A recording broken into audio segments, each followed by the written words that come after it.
Hello class, welcome back. Hope you were eagerly waiting for the next video where we'll be discussing time of flight for a projectile motion. Time of flight के बारे में discuss करेंगे for any body which is in projectile motion. और देख सकते हैं आप diagram मैंने बना दिया है. ये डायग्राम बिल्कुल सेम वही डायग्राम है जो हमने लास्ट वीडियो में बनाया है. So there is nothing to worry about it. ये डायग्राम आपको बिल्कुल कम्प्लीटली नोन है. डिस्कस करते हैं टाइम ऑफ फ्लाइट के बारे में. सबसे पहले डिस्कस करेंगे इसका डेरिवेशन, इसका formula and we'll also do the numericals after we discuss all the formulas in projectile motion. Okay, तो डिस्कस करते हैं. देखिए भाई, टाइम ऑफ फ्लाइट के बारे में डिस्कस करेंगे इस वीडियो में. What is time of flight, पहले मतलब पता होगा भाई तभी तो डिराइव करेंगे, है ना. तो टाइम ऑफ फ्लाइट क्या है?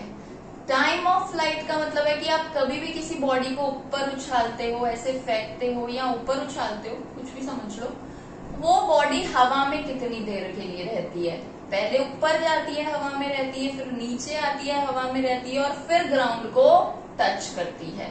तो ग्राउंड से उठकर ग्राउंड तक पहुंचने तक, ग्राउंड से उठकर ऊपर आना, ऊपर से वापस ग्राउंड तक जाना, ये जितना भी टाइम लिया बॉडी ने इस डिस्टेंस को कवर करने के लिए, that whole time is called time of flight. तो आप कह सकते हो कि time of flight is the time for which body remains in flight. जिस समय के लिए बॉडी फ्लाइट में रहती है. दूसरे शब्दों में आप कह सकते हो कि it is the time taken by body to go from ground to the highest point and then return back to the ground. वो टाइम, वो भी क्या है? टाइम ऑफ फ्लाइट है. ठीक है, चलो जी डिस्कस करते हैं अबाउट टाइम ऑफ फ्लाइट. चले देखते हैं. आपने देखा ये डायग्राम बन चुका है. This is the same diagram जो हमने अभी बनाया था इन द फर्स्ट वीडियो हमने बनाया था. ठीक है, चले अब देखें. हमने देखा कि हमने एक बॉडी यू को फेंका है. कैसे फेंका? एक बॉडी को फेंका है मेकिंग एन एंगल थीटा, हमेशा की तरह making an angle theta with the horizontal line with the x axis. उस बॉडी को जब मैंने फेंका तो उस बॉडी को मैंने कितनी स्पीड से फेंका, कितनी वेलोसिटी से फेंका? u वेलोसिटी से फेंका at an angle theta with the x axis. ठीक, इज दिस क्लियर? अगली बात, क्योंकि मैंने बॉडी को एट एन एंगल फेंका है, u जो है वो एक टेढ़ा कंपोनेंट है और टेढ़ी वेलोसिटी या टेढ़ा वेक्टर होने की वजह से उसके दो कंपोनेंट हो गए हैं. एक है हॉरिजॉन्टल कंपोनेंट जिसको एक्स एक्सिस में बनाया गया है, इसलिए ux बोला गया है क्योंकि वो कंपोनेंट थीटा के साथ है, u cos थीटा.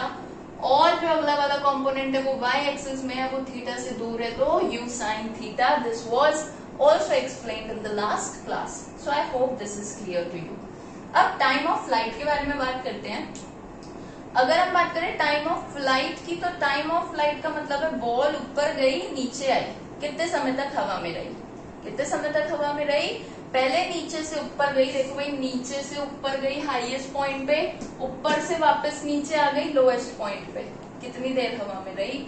नीचे से ऊपर गई हाईएस्ट पॉइंट पे, ऊपर से नीचे आ गई लोएस्ट पॉइंट पे. तो ये लाइन बोलते समय मैंने केवल दो शब्दों का इस्तेमाल किया, ऊपर से नीचे, नीचे से ऊपर. किसकी बात की? ऊपर और नीचे की बात करी है सिर्फ. तो क्योंकि ऊपर और नीचे की बात की है, इसका मतलब इस क्वेश्चन को सॉल्व करने में, इस डेरिवेशन को सॉल्व करने में आपको केवल ऊपर नीचे की वेलोसिटी चाहिए. It means you need only the vertical components and not the horizontal components. मैंने क्या बोला था अभी सबसे पहले वाली वीडियो में? मैंने बोला था कि आपको ऊपर वाला अलग सॉल्व करना होता है और एक्स एक्सिस का अलग सॉल्व करना होता है, वो रिलेटेड ही नहीं है ना. तो इस क्वेश्चन की रिक्वायरमेंट क्या है, क्या मांगे क्वेश्चन की? ऊपर नीचे जाने की मांगे क्वेश्चन की. तो क्वेश्चन में सिर्फ y एक्सिस को ही सॉल्व करें, x एक्सिस को सॉल्व करने की नीड नहीं है. ठीक, तो देखते हैं. अगर हम y कंपोनेंट पर ध्यान दें, केवल y कंपोनेंट पर ध्यान दें, तो हमारे पास क्या क्या चीजें अवेलेबल हैं टाइम निकालने के लिए. क्योंकि क्या निकालना है? निकालना तो टाइम ही है. तो देखते हैं हमारे पास क्या क्या चीजें अवेलेबल है टाइम निकालने के लिए. भाई, मैं यहाँ नीचे खड़ी थी और मैंने बॉल को ऊपर फेंका. कितनी स्पीड से ऊपर फेंका हुआ है भाई? स्पीड कितनी स्पीड से ऊपर फेंका हुआ है? u/y की स्पीड से ऊपर फेंका हुआ है, यानी कि इनिशियल वेलोसिटी इज u/y. अगली बात, बॉल पहुंचेगी हाईएस्ट पॉइंट पर. है ना, फिर ही तो नीचे आना शुरू होगी। हाईएस्ट पॉइंट पर पहुंचने के लिए कितनी वेलोसिटी हो जाएगी फाइनली हाईएस्ट पॉइंट पर पहुंचने के बाद कितनी वेलोसिटी हो जाएगी। हमने हमेशा पढ़ा भी सबसे ऊपर वाले हाईएस्ट पॉइंट पर जाके बॉल रुक जाती है, फिर ही नीचे आना स्टार्ट करती है। तो क्योंकि हाईएस्ट पॉइंट पर बॉल रुक जाएगी तो हम कह सकते हैं फाइनल वेलोसिटी v इन y एक्सिस vy कितनी हो जाएगी, 0 हो जाएगी। नेक्स्ट पॉइंट, क्योंकि हम बॉल को नीचे से ऊपर फेंक रहे हैं, कैसे फेंक रहे हैं, बॉल को नीचे से ऊपर फेंक रहे हैं, तो ग्रेविटी भी वर्क करेगी। कितनी होगी ग्रेविटी भाई, माइनस का जी इन अपोजिट डायरेक्शन। आपको पता है जब भी कोई भी बॉडी अपवर्ड डायरेक्शन में मूव करती है तो वेलोसिटी डिक्रीज होती है। क्यों डिक्रीज होती है, ड्यू टू नेगेटिव ग्रेविटी। जी हमेशा माइनस का लेते हैं जब भी हम बात करते हैं अपवर्ड मोशन की, इस बात का ध्यान रखें। ये 3 चीजें मुझे दी है और मुझे क्या निकालना है, टाइम निकालना है, टी निकालना है। तो टी निकालने के बारे में बात करते हैं। पहले ये बताओ यू, वी, जी और टी कौन सी इक्वेशन ऑफ मोशन में आता है। यू, वी, जी और टी कौन सी इक्वेशन ऑफ मोशन में आते हैं, ये 4 शब्द। जल्दी से सोचो सोचो सोचो किस इक्वेशन में आते हैं। ठीक है भाई, आ गया, हमें याद आ गया, क्या याद आया, फर्स्ट इक्वेशन ऑफ मोशन। ठीक है, क्या याद आया, फर्स्ट इक्वेशन ऑफ मोशन, जो कि कहती है v is equal to u plus g t. और क्योंकि इस क्वेश्चन में अपवर्ड मोशन है तो g का निशान कैसा रख दूं, माइनस रख दूं। ठीक है, क्योंकि इस क्वेश्चन में अपवर्ड मोशन है, g का निशान कैसा होगा, माइनस होगा। v की वैल्यू क्या होगी, v की वैल्यू vy होगी, u की वैल्यू होगी क्या, uy, माइनस का g बिल्कुल सही और t हमें निकालना है। vy की वैल्यू ऑलरेडी नोन है, कितनी, 0, तो vy की जगह 0 रख दिया, uy माइनस gt बन गया।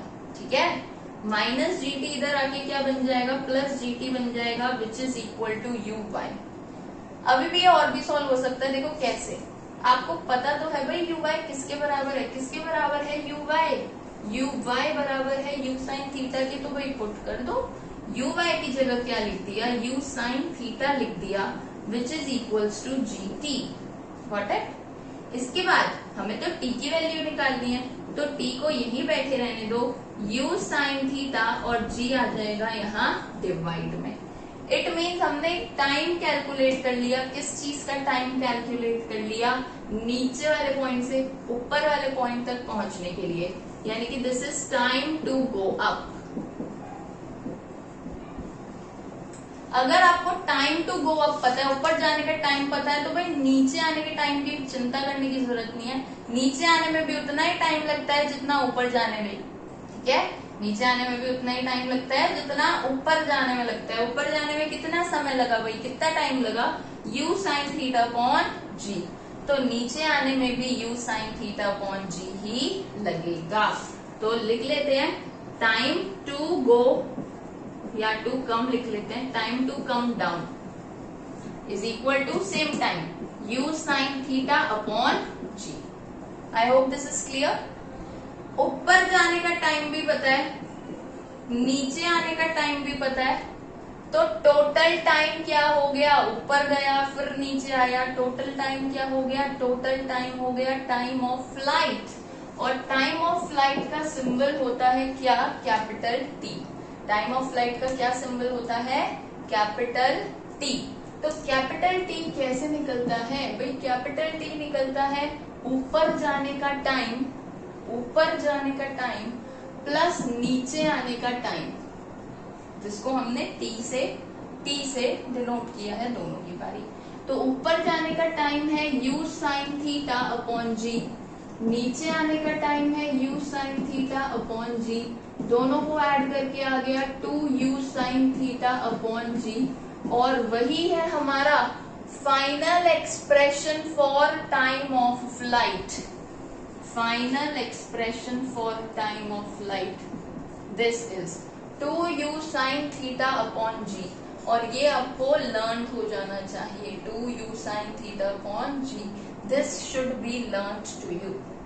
इसका मतलब है कि बॉडी ऊपर जाएगी फिर नीचे आएगी, उसमें टोटल समय कितना लगेगा? टोटल समय लगेगा 2u sin थीटा अपॉन जी, इसी को टाइम ऑफ फ्लाइट बोलते हैं। और यहां से बॉडी स्टार्ट हुई, नीचे से ऊपर गई, ऊपर से वापस नीचे आ गई, यानी कि हवा में कितनी देर रही? हवा में रही कितनी देर? टाइम ऑफ फ्लाइट जितनी देर, that is 2u sin theta upon G. I hope this is clear to you. कोई प्रॉब्लम नहीं होगी, इसको रिवाइज करते रहें। कोई भी प्रॉब्लम है, right in the comment section, you'll get the answer soon. Hope you enjoyed the class. Keep on revising and wait for the next video where we'll be discussing about range and maximum height of a projectile. Take care. Goodbye.